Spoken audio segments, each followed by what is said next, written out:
Hi everyone, creative दिशा channel में आप सभी का स्वागत है।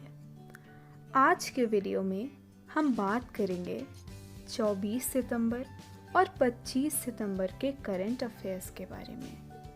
तो चलिए शुरू करते हैं।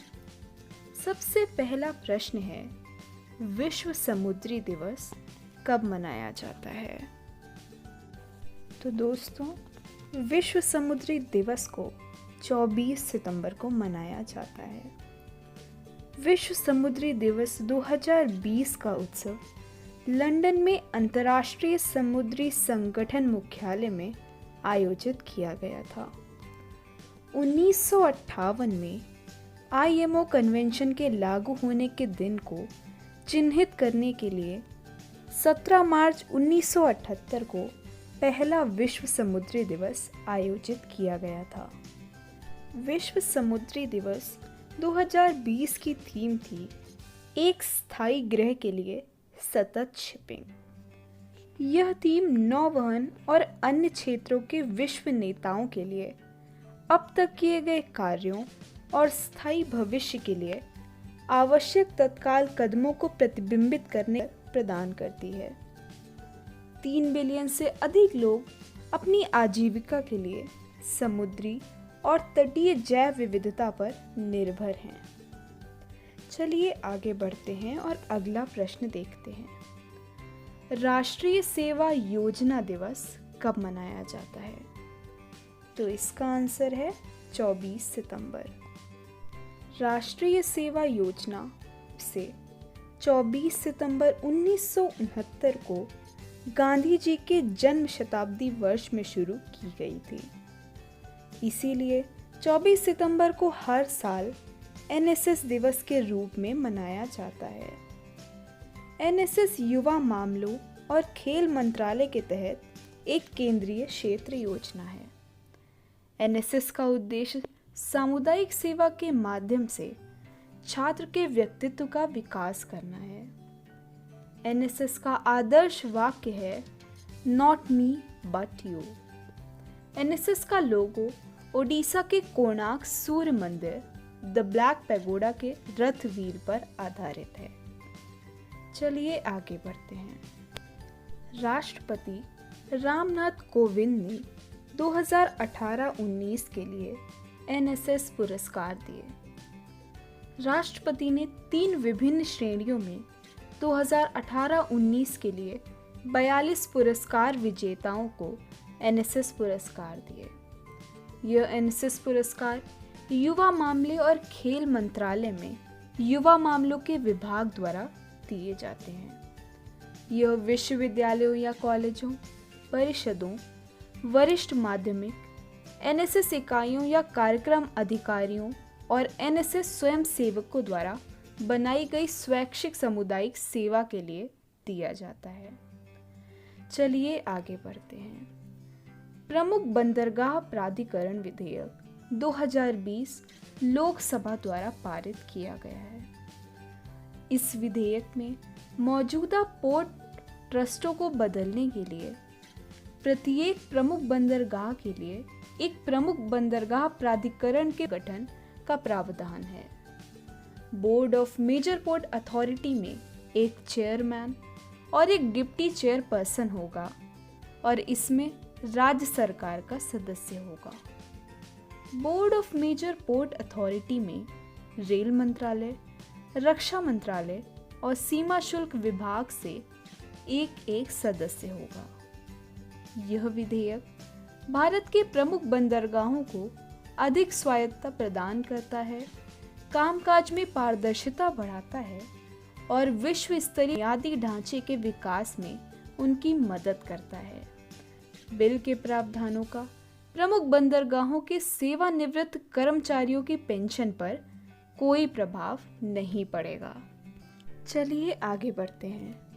रेस 2020 आर्टिफिशियल इंटेलिजेंस पर एक मेगा वर्चुअल समिट अक्टूबर 2020 में आयोजित किया जाएगा। जिम्मेदार AI for social empowerment 2020 artificial intelligence पर एक मेगा वर्चुअल समिट 5 से 9 अक्टूबर 2020 से आयोजित किया जाएगा। शिखर सम्मेलन का आयोजन इलेक्ट्रॉनिक्स और सूचना प्रौद्योगिकी मंत्रालय और नीति आयोग द्वारा किया जाएगा। इस समिट का उद्घाटन 5 अक्टूबर को पीएम नरेंद्र मोदी जी करेंगे। बैठक के दौरान वैश्विक एआई उद्योग के प्रतिनिधि चर्चा करेंगे। 6 अक्टूबर को एआई स्टार्टअप पिच उत्सव निर्धारित है, जिसमें एआई समाधान चैलेंज के माध्यम से चुने गए स्टार्टअप अपने समाधान प्रदर्शित करेंगे। शिखर सम्मेलन के दौरान leveraging AI for pandemic preparedness, impetus that innovation places on digitization, inclusive AI और पार्टनरशिप फॉर सक्सेसफुल इनोवेशन आदि विषयों पर चर्चा की जाएगी। विशेषज्ञों के अनुसार AI में 2035 तक भारत की अर्थव्यवस्था में $957 बिलियन तक जोड़ने की क्षमता है। सरकार समावेशी विकास के लिए AI का उपयोग करने पर ध्यान केंद्रित कर रही है, जैसा कि जून 2018 में नीति आयोग द्वारा जारी AI फॉर ऑल रणनीति द्वारा दिखाया गया है। चलिए आगे बढ़ते हैं। NHIDCL ने विश्व की सबसे लंबी हाई एल्टीट्यूड शिंकुनला सुरंग पर DPR कार्य को गति दी है। राष्ट्रीय राजमार्ग और अवसंरचना विकास निगम लिमिटेड NHIDCL ने विश्व की सबसे लंबी हाई एल्टीट्यूड शिंकुनला सुरंग पर विस्तृत परियोजना रिपोर्ट कार्य में तेजी ला दी है। बात करें शिंकुनला सुरंग की, तो यह शिंगोला दर्रा के तहत 13.5 किलोमीटर लंबी सुरंग है। यह शिंगोला और पदुम के माध्यम से मनाली और नीमू के बीच सभी मौसम सड़क संपर्क के लिए मार्ग प्रशस्त करेगा। यह सुरंग हिमाचल प्रदेश और जम्मू कश्मीर के बीच जांस्कर घाटी में कनेक्टिविटी प्रदान करेगी। इस सुरंग के निर्माण के बाद मनाली कारगिल राजमार्ग पूरे साल चालू रहेगा। चलिए आगे बढ़ते हैं। भारत ने पृथ्वी 2 मिसाइल का सफल परीक्षण किया। भारत ने स्वदेश में निर्मित परमाणु क्षमता वाली पृथ्वी 2 मिसाइल का सफल परीक्षण किया। सतह से सतह पर 350 किलोमीटर की दूरी तक मार करने वाली पृथ्वी 2 मिसाइल अपने साथ 500 से 1000 किलोग्राम तक के आयुध ले जाने में सक्षम है। पिछली बार 20 नवंबर 2019 को चांदीपुर से ही पृथ्वी 2 का सफल परीक्षण किया गया था। पृथ्वी 2 मिसाइल की सेना में 2003 में शामिल किया गया था। 9 मीटर लंबी इस मिसाइल को DRDO यानी रक्षा अनुसंधान और विकास संगठन ने विकसित किया है। चलिए आगे बढ़ते हैं। संयुक्त राष्ट्र और ब्रिटेन वैश्विक जलवायु शिखर सम्मेलन की सह मेजबानी करेंगे। संयुक्त राष्ट्र महासचिव एंटोनियो गुटेरेस और ब्रिटेन के प्रधानमंत्री बोरिस जॉनसन पेरिस समझौते की 5वीं वर्षगांठ की पूर्व संध्या पर वैश्विक जलवायु शिखर सम्मेलन की मेजबानी करेंगे। राष्ट्रीय सरकारों को उनकी महत्वाकांक्षी और उच्च गुणवत्ता वाली जलवायु योजनाओं के साथ आमंत्रित किया जाएगा। यह शिखर सम्मेलन एक घोषणा के बाद आयोजित हो रहा है कि चीन 2030 में ग्रीन हाउस उत्सर्जन को बढ़ाएगा और 2060 तक कार्बन तटस्थ होने का प्रयास करेगा। नवंबर 2021 में ग्लासगो में आयोजित होने वाले संयुक्त राष्ट्र जलवायु परिवर्तन सम्मेलन से पहले शिखर सम्मेलन की गति बढ़ेगी। चीन दुनिया का सबसे बड़ा ग्रीन हाउस गैस उत्सर्जक है और इसके बाद दूसरे नंबर पर USA है। चलिए आगे बढ़ते हैं और अगला प्रश्न देखते हैं। भारत में अंत्योदय दिवस कब मनाया जाता है? तो इसका आंसर है 25 सितंबर। 25 सितंबर को पंडित दीनदयाल उपाध्याय की जन्म वर्षगांठ के उपलक्ष्य पर देश भर में अंत्योदय दिवस के रूप में मनाया जाता है। पंडित दीनदयाल उपाध्याय एक विचारक, इतिहासकार तथा राजनीतिक कार्यकर्ता थे। अन्यों को दया का अर्थ समाज में कमजोर वर्गों को ऊपर उठाना है। इस अवसर पर देश में रक्तदान शिविर, संगोष्ठी तथा सम्मेलनों का आयोजन किया जाता है। उन्होंने स्वदेशी तथा लघु स्तरीय औद्योगिकीकरण का समर्थन किया था। चलिए आगे बढ़ते हैं। केंद्रीकृत फार्म मशीनरी परीक्षण पोर्टल लॉन्च किया गया। केंद्रीकृत कृषि मशीनरी परीक्षण पोर्टल केंद्रीय कृषि और किसान कल्याण मंत्री श्री नरेंद्र सिंह तोमर द्वारा शुरू किया गया है। कृषि, सहकारिता और किसान कल्याण विभाग ने इस पोर्टल को विकसित किया है। पोर्टल की मदद से विनिर्माता अपनी मशीनों के परीक्षण की प्रगति को लागू करने, संवाद करने और निगरानी करने में सक्षम होंगे। यह पोर्टल परीक्षण में पारदर्शिता सुनिश्चित करेगा, परीक्षण समय कम करेगा और निर्माताओं और फार्म मशीनरी प्रशिक्षण और परीक्षण संस्थानों के लिए परीक्षण दक्षता में सुधार करेगा। ओडीसी मानकों के अनुसार मध्य प्रदेश में बुदनी संस्थान ट्रैक्टरों के परीक्षण के लिए राष्ट्रीय नामित प्राधिकरण है।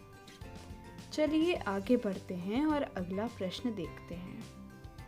किस राज्य सरकार ने मोक्ष कलश योजना 2020 को प्रशासनिक मंजूरी दे दी है? तो इसका आंसर है राजस्थान।